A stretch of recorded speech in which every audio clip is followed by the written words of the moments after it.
Assalamualaikum warahmatullahi wabarakatuh. Perkenalkan, nama saya Teresia Oktavia Tutopure Klolon dengan NIM 230401040027 dari Prodi Pendidikan Pancasila dan Kewarganegaraan, mata kuliah Filsafat Kewarganegaraan.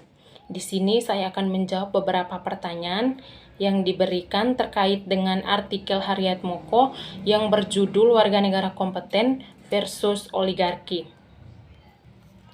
Pertanyaan yang pertama yakni, apa yang kalian mengerti tentang warga negara kompeten berdasarkan dalam artikel? Warga negara yang kompeten adalah warga yang sadar akan hak-haknya dan hak-hak sesamanya untuk dapat merumuskannya dengan jelas dan memperjuangkannya dengan mengorganisasikan diri. Pertanyaan nomor 2, situasi apa yang terjadi di dalam Republik Indonesia saat pemilu tahun 2024? Situasinya berjalan dengan lancar, tetapi ditemukan beberapa keganjalan yang dilansir dari Kompaspedia. Terdapat beberapa keganjalan, yakni kecurangan pemilu yang terjadi di masa kampanye pemilu 2024, menunjukkan banyak persoalan yang terjadi sejak tahap pembukaan dan pengumpulan penghitungan. Pelanggaran pada Bawaslu, yang mana member Bawaslu yang bernama Loli Suhenti mengatakan bahwa mereka belum dapat menentukan jumlah balot bokes yang telah ditamparkan, dan pelanggaran pada pengumpulan penghitungan.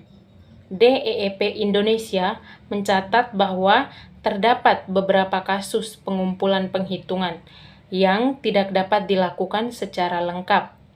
Dari keganjalan-keganjalan inilah yang memicu terjadinya banyak aksi yang dilakukan oleh oknum-oknum yang tidak merasa adil dalam pemilu 2024. Pertanyaan nomor 3, jelaskan apa saja upaya yang diperlukan agar demokrasi di Indonesia bisa berkembang.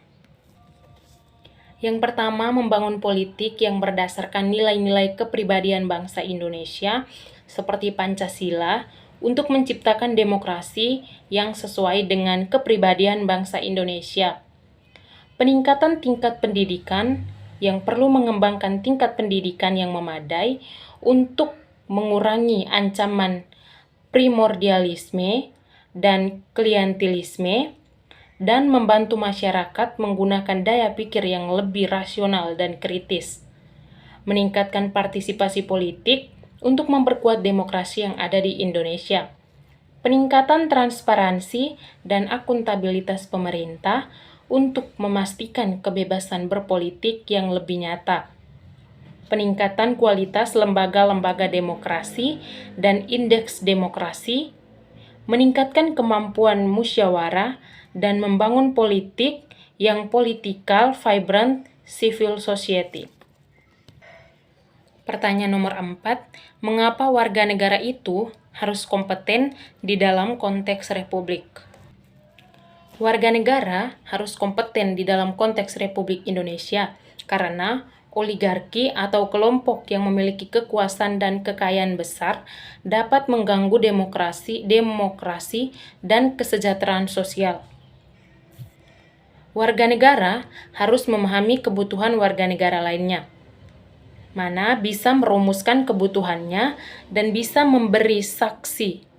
Demokrasi juga harus diperjuangkan untuk keadilan sosial dan kesejahteraan sosial.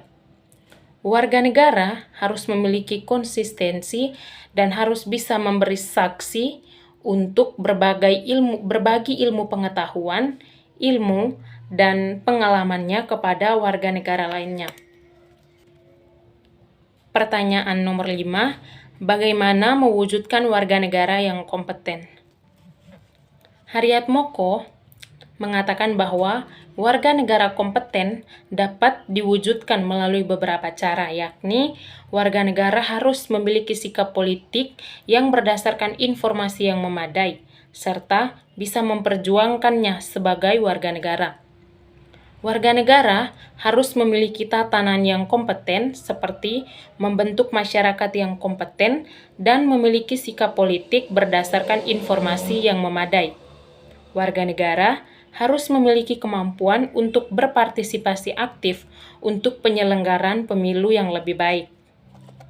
Solusi atau pencerahan yang saya ambil dari artikel ini yakni perlu adanya perubahan dalam sistem politik, ekonomi, dan hukum, serta pendidikan, agar mempermudah warga negara dalam proses perundingan, pemerintahan, perekonomian, politik, dan hukum, dan mempermudah warga negara dalam memperoleh kemampuan yang diperlukan setiap individu.